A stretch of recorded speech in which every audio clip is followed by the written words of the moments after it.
Hey everyone, it's Mostly Casual Commander. I'm BK, and we're back with another Wilds of Eldraine Commander matchup. Kovacs won the die roll, and he's playing Hylda of the Icy Crown. He plans to tap down all of his opponent's creatures and smash into them with 4/4 elementals. Kyle is playing Rowan, Scion of War, looking to drain his own life in order to cast giant X spells. I'm playing Alela, Cunning, Conqueror, basically Flash Fairy Tribal. I'm going to build a fairy army, smash into my opponents, and goad their stuff. And Busterkins is playing Eriette of the Charmed Apple. This is Orzhov Aura Voltron with upside. Let's get into the game, but before we do, please subscribe to the channel if you haven't already, and stick around for an appearance from my fat cat Meatball. He's so chunky. Kovacs started things off by playing an island, and then passed to Kyle, who plays a swamp, then exiles Simian's Spirit Guide from his hand to generate 1 red mana. Using that in his swamp, he casts Talisman of Indulgence before passing the turn over to me. I play a Fabled Passage, and then I crack that, going and finding a swamp before passing the turn over to Busterkins.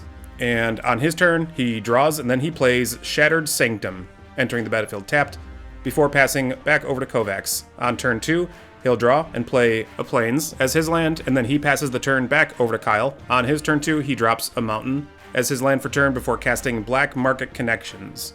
That'll help him nicely because he can spend life to get stuff.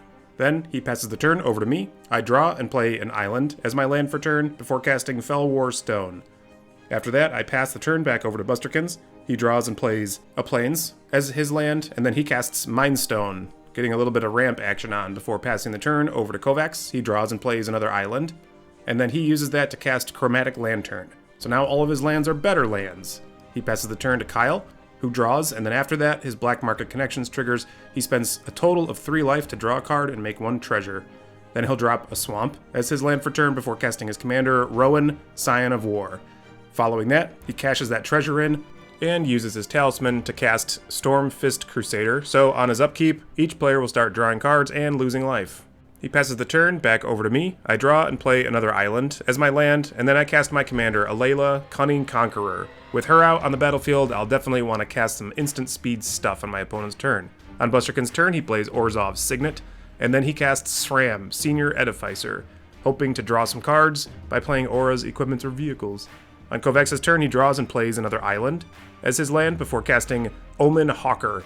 This thing can tap to add a couple of manas to activate abilities. Then he casts Cephalid Retainer. Afterwards, he passes the turn over to Kyle, and on his upkeep, Stormfist Crusader will trigger, so we each draw a card and lose 1 point of life. Then, Black Market Connections will trigger after Kyle's draw, so he'll make a treasure and draw a card, losing 3 more life. Then he activates Talisman, pinging himself 1, activates Rowan with a total of 5 points of life lost this turn. He casts Unexpected Windfall for 2 red mana. So he'll discard a card, he'll generate 2 treasure tokens, and draw 2 cards. Among those cards, he found a Verdant Catacombs, so he plays that as his land for turn. Then he'll play Soul Ring right on time. With that out, the help of Soul Ring, a treasure, and one of his basic lands allows him to cast the One Ring. So when that enters the battlefield, he gets protection from everything until his next turn, and can start drawing some cards and losing even more life. He cashed in his Verdant Catacombs to find a Smoldering Marsh. Then he'll use another treasure to cast Lightning Greaves as well. Once that enters the battlefield, he moves to equip it to his commander, keeping her a little bit more safe. Then he'll activate the One Ring, putting a burden counter on it, as well as drawing a card. He moves to combat, swinging his Stormfist Crusader at Busterkins, and then he passes the turn over to me. I play another island as my land, move into combat at Kovacs with my commander, dealing him a couple of points of damage in the air and goading his Cephalid Retainer. I pass the turn over to Busterkins. He plays a Smothering Tithe, so presumably he'll start drowning in treasures. He moves into combat, swinging Sram at me. I take 2 points of life, and he'll pass the turn. And chaos. Wait! I said pass already. Adventure. I cast the Petty Theft mode of Brazen Borrower, triggering my commander, getting me a 1/1 Fairy Rogue. I couldn't make up my mind if it should be Smothering Tithe or Black Market Connections, but eventually I decide on Black Market Connections because Kyle seems scarier, I guess. On to Kovacs' turn, he draws, Busterkins gets a treasure, Kovacs plays a Plains, and with that out, onto the battlefield, he'll cast his commander, Hylda of the Icy Crown. Afterwards, making use of his mana that he has available, he casts Birthday Escape, so he'll draw a card, and the ring tempts you. Busterkins gets another treasure, and Kovacs decides to have his Cephalid Retainer get tempted by the ring, moving into combat, swinging at Busterkins, and dropping him to 35. He then passes the turn over to Kyle, and again, Stormfist Crusader triggers on his upkeep. In response to the trigger, I cast Dress Down, proccing my commander, getting me a 1/1. Then, Stormfist Crusader's triggered ability will resolve. Therefore, we all draw 1 card and lose a life. Even though Dress Down entered the battlefield, it was still on the stack, so it still resolves. My effort is to continue to slow Kyle down so he doesn't just blow us out. He then recasts Black Market Connections, and with that out onto the battlefield, he moves into combat, swinging his Stormfist Crusader as well as Rowan at Busterkins, because it's the only good attacks that he had.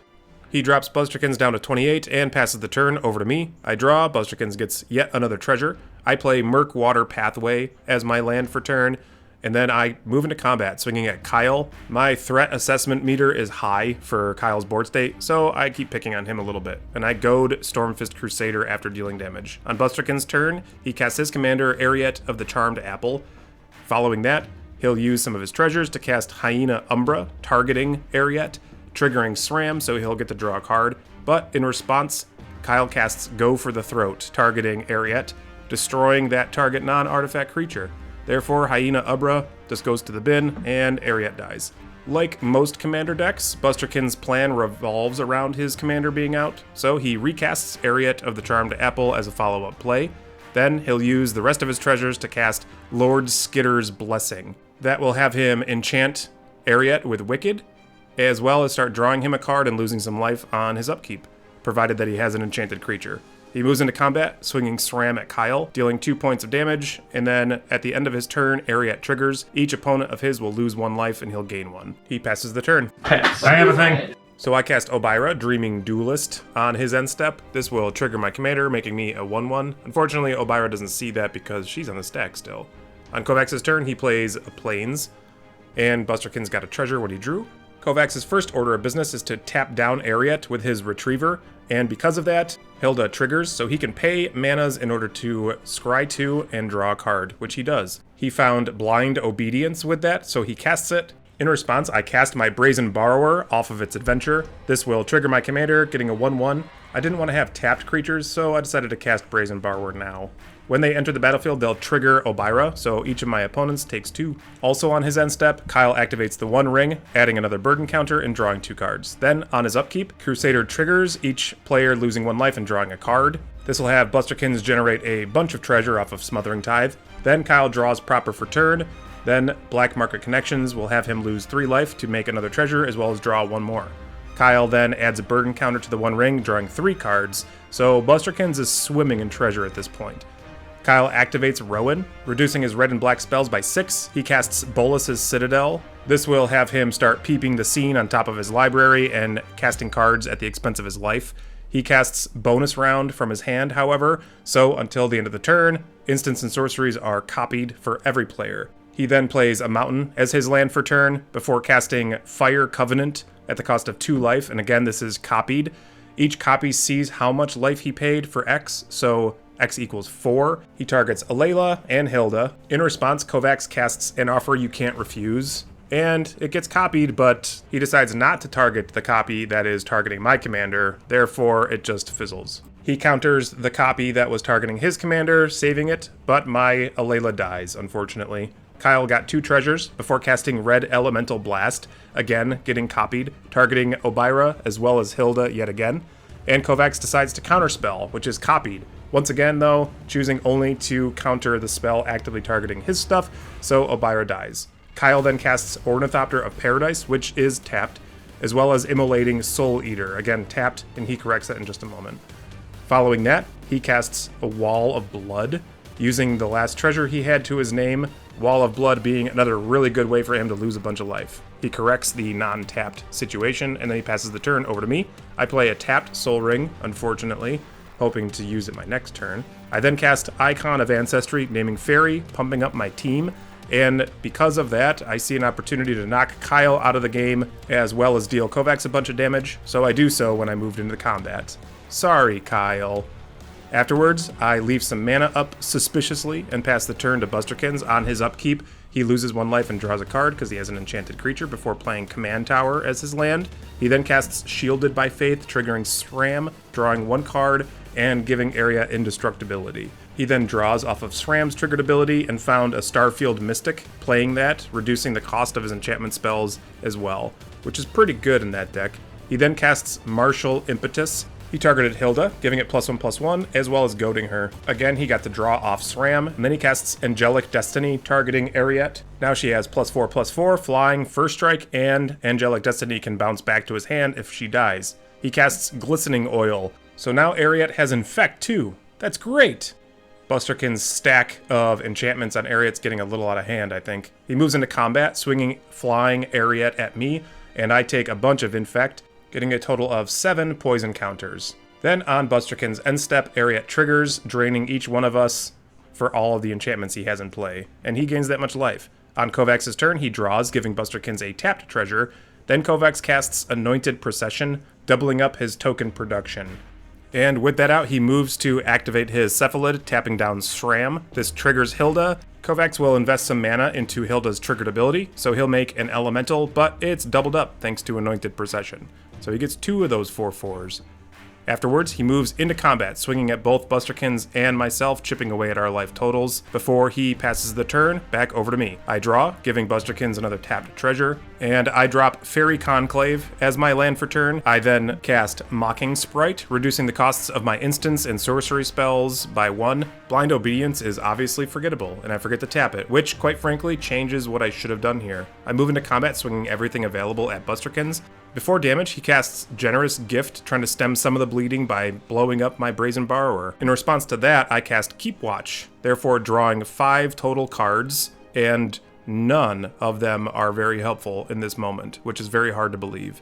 Brazen Borrower gets blown up and turns into a 3/3 Elephant, which, by the way, is tapped. We then resolve combat, so Busterkins takes a bunch of points of damage, dropping him down to 18. I then pass the turn, thinking that I'm okay with the current board state, but not realizing the mistake I made. On Busterkins' turn, he draws 2 and loses 1 life. You just come in, because he comes in tap. Okay. My bad. Busterkins then casts Mesa Enchantress, so that will enter the battlefield tapped as well, thanks to Blind Obedience. He plays a Plains as his land for turn before casting Transcendent Envoy, triggering his Mesa Enchantress, drawing a card, and then he'll go ahead and tap those bad boys like they rightfully should be. Then he casts Songbird's Blessing on Eriette, drawing 2. Now, when she attacks, he'll dig for an aura and put it into his hand or onto the battlefield. As a follow-up play, he casts Reprobation, targeting Kovacs' Cephalid Retriever. This again triggers Mesa Enchantress and SRAM, drawing him 2, and turning the Retriever into a 0/1 Coward. And next up, Busterkins casts Vampiric Link on Eriette, again triggering SRAM and Enchantress, drawing him 2 cards. And as you're seeing, he has a nice little engine going, with Smothering Tithe getting him treasures and card draws whenever he casts enchantments. He casts a Ghostly Prison, again triggering Mesa Enchantress, drawing him another card. He found Angelic Gift and cast that on SRAM, getting 2 more cards from SRAM and Enchantress, and an additional one when that card resolved. So he'll draw a total of 3, and then he'll move into combat, swinging Eriette at me. He triggers Songbird's Blessing, so he'll reveal the top cards of his library and find an aura which he puts into his hand. Then he knocks me out of the game, because again, I'm an idiot. Vampiric Link triggers, and in response, Kovacs casts Swords to Plowshares on Eriette. This will have Eriette get exiled, Busterkins will gain a bunch of life, and all of those enchantments go to his graveyard with the exception of Glistening Oil, which returns to his hand. So Busterkins will clean up his board state a little bit and then pass the turn over to Kovacs. He draws, getting Busterkins another tapped treasure.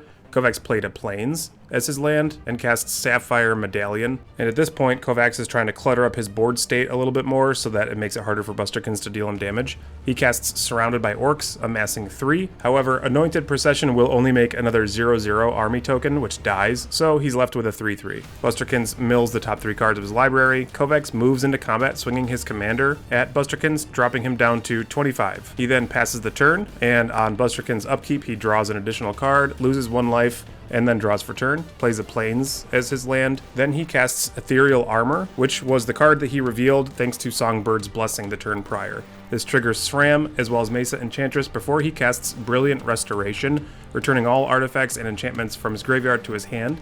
He finds all of the auras that just went to the bin the turn prior and attaches them to SRAM. In addition, he casts Glistening Oil with his treasures, targeting SRAM with that, drawing a couple of cards before moving into combat, flying over the top of Kovacs' defenders, and infecting him to death. That makes Busterkins the winner. Congratulations, buddy. And as promised, here's Meatball. He's so chunky.